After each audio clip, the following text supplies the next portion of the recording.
So I have completed the Dark Aether camo, and right here you can see kind of how it looks.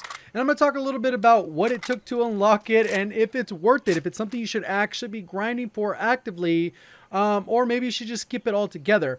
Obviously, some people like it more than others. Some people want a little bit more realism like we saw in Modern Warfare. Some people prefer the little more arcadey feel, which is kind of a little bit more of Call of Duty when it's been at its prime. One thing that Treyarch tends to do is give you these little flashy camos, which is pretty nice. And this looks very similar to Dark Matter that we've had in previous Call of Duties or previous Call of Duty titles.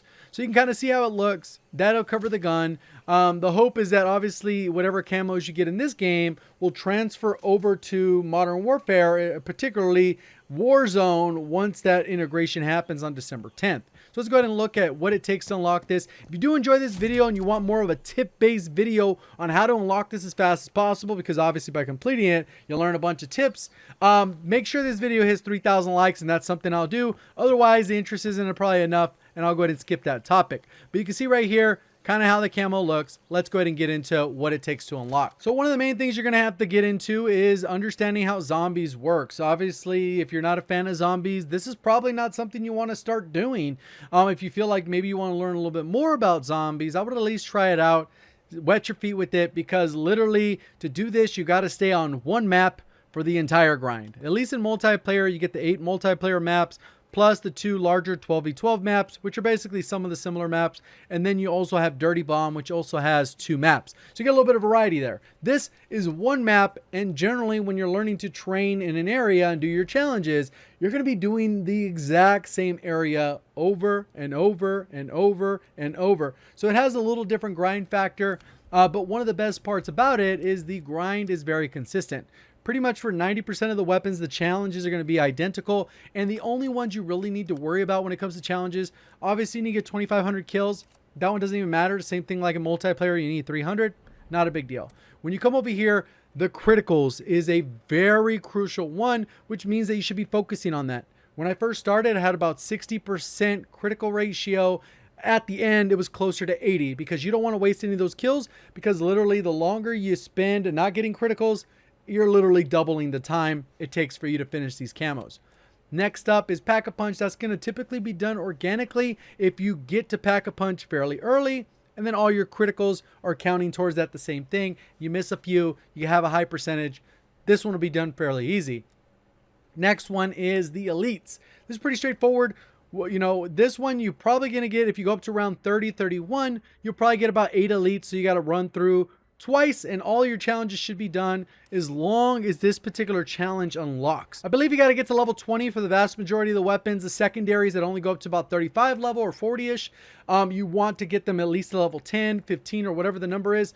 Whatever it is exactly, so that all those elite counts. You don't want to be coming back after you've done several challenges and then you still need 15 elites, even though you've killed plenty of elites with it. So that can maximize it there. And that's pretty much it. The rest of these camos, nothing. Kill 10 rapidly, get criticals rapidly 25 times, kill a bunch of zombies without dying. This you do in like one round, all of them. So it's super easy once you get the hang of it, and then you will have the various camos. I don't think anyone's looking for Gold Viper. I mean, that's cool, whatever looks like snakeskin. You have this one, which is a little bit more flashy, out of the box, very noticeable, covers pretty much the entire gun except for a handful of attachments. And then you have the Dark Aether. So that's what you got to do for every single weapon, except for some launchers and stuff like that. Other than that, and the knife, other than that, that's pretty much what you have to do. It's pretty straightforward, and that makes it very easy. Multiplayer, you got to worry about somebody camping in a window, behind cover, long shots. You got to get the point blank kills.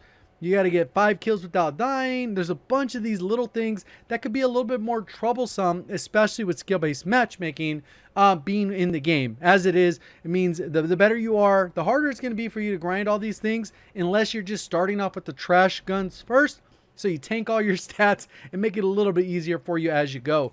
So you can exploit skill-based matchmaking, but then it ends up in a reverse boosting situation, which you don't really got to worry about. That's that part of it. Now let's go ahead and take a look at overall combat record. What it takes, what it costs to get to here. The vast majority of my time was spent grinding camos. I have done the Easter egg, which you'll see right here.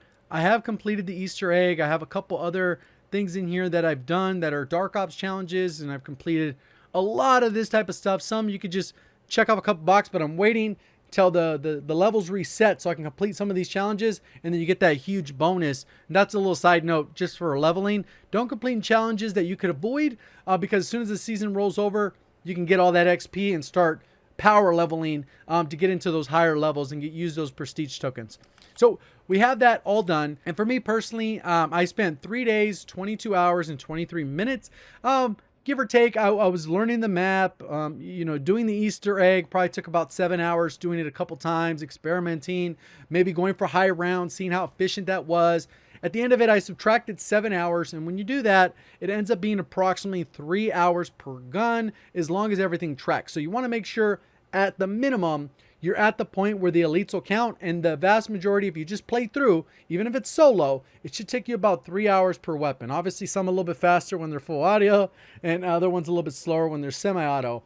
I would also recommend alternating between full auto and semi-auto, because towards the end, I had like 3 pistols, a couple burst guns, the DMR, back to back to back to back to back. And when you're spamming this, I ended up, you know, using my thumbs in some scenarios. Go train and use my thumbs just because your fingers get a little tired, especially spamming, needing to get 2,500 crits. Most of the time when you actually look at the guns, I needed around 3,000. But you can see the efficiency here.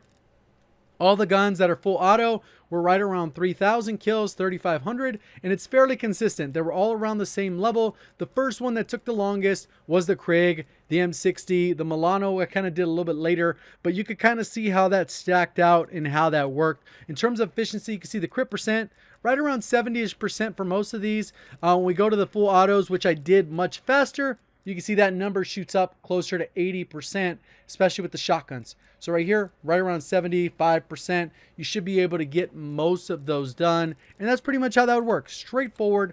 That's personally what it cost me in terms of time. Now, is that worth it? Do you think it's worth it to play over 3 days, almost 4 days worth of zombies?